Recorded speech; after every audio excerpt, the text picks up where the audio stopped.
大家好，我是老李，今天和大家分享一下关于雨天的拍摄。通常情况下，雨天并不是一个好拍摄的天气，这是因为雨天对于拍摄有很多的不利因素。首先呢，雨天的光线比较阴暗，由于缺乏明暗之间的反差而显得柔和晦涩。其次呢，天空与地面的明暗反差也会被拉大，尤其是在地面吸收雨水以后，它的色调会更加的深重。尽管如此，有经验的摄影师还是会在风雨将至或者是将停之时，做好迎接特殊景观的准备，在雨天中寻求不同趣味和意境的画面。那么我们在雨天拍摄，如何将不利的条件转化为画面表现的积极因素呢？在拍摄雨景的时候，为了表现雨水的线条和下落的雨滴，我们要尽量选择深色的背景作为衬托。在深色背景的衬托下，雨水下落的线条会显得非常的明显。假如我们用天空做背景的话，那么天空一定要是乌云密布的云层，不然的话，雨和背景一样是白色，那么雨的线条就不会显现出来。这幅水果的照片拍得十分的鲜活，就是充分利用了深色的背景来显示出水滴的线条。如果我们要想在雨天中拍出光斑的效果，如果我们对着雨滴进行对焦的话，显然是不行的。所以我们要找到一个陪体，比如这幅画面中在地面上溅起的水滴，或者是植物的枝干，然后我们对着陪体进行对焦，同时再利用大光圈进行拍摄，这样就能够拍出梦幻的光斑效果了。下面这张照片同样如此，对着水珠进行对焦，利用大光圈进行拍摄，光斑的效果就出来了。再有，如果我们想拍摄水花飞溅的效果，那就需要足够的耐心。首先，你要找到一个合适的地方，尽量蹲下来或者贴近地面，以便于我们方便低角度的进行拍摄。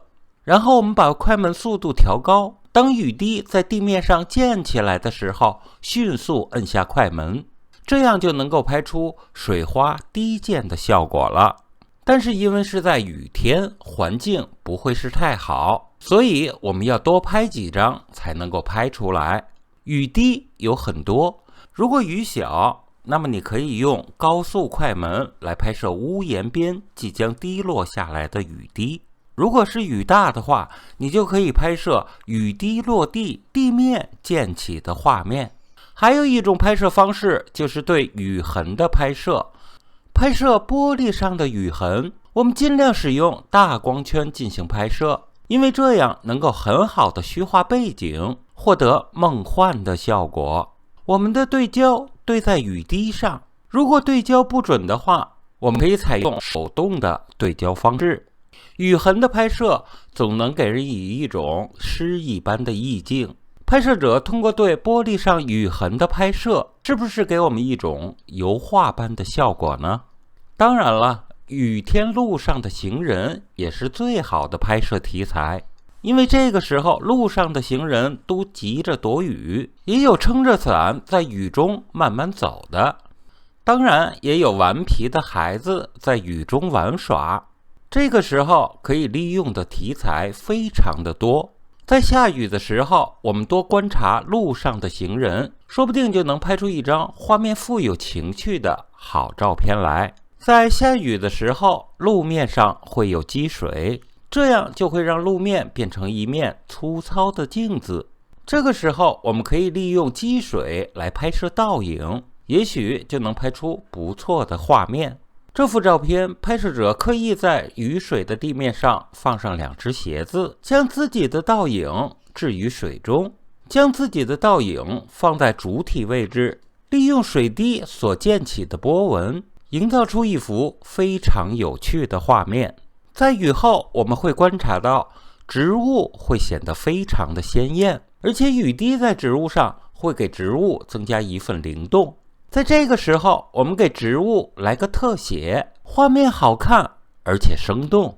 在下雨的时候，每个人都会打伞，这也是雨中最突出的景色。拍摄雨天的常见方式，那就是俯拍了。我们可以看到地面上的雨伞非常的醒目，仔细观察，我们可以看到雨伞下树的倒影，这是作者刻意安排的。拍摄者这样的安排，就是为了突出主体以及颜色。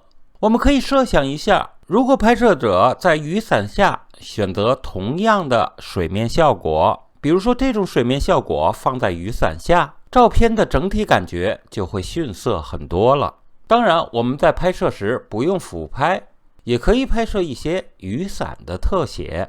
其实，在下雨天的时候拍照，人会少很多，我们可以好好的挑选机位，不受干扰。同时，我们要保护好自己的相机，做好防水。总之，雨天的拍摄会给你带来独家的滤镜。好，我是老李，非常感谢大家收看，我们下次见。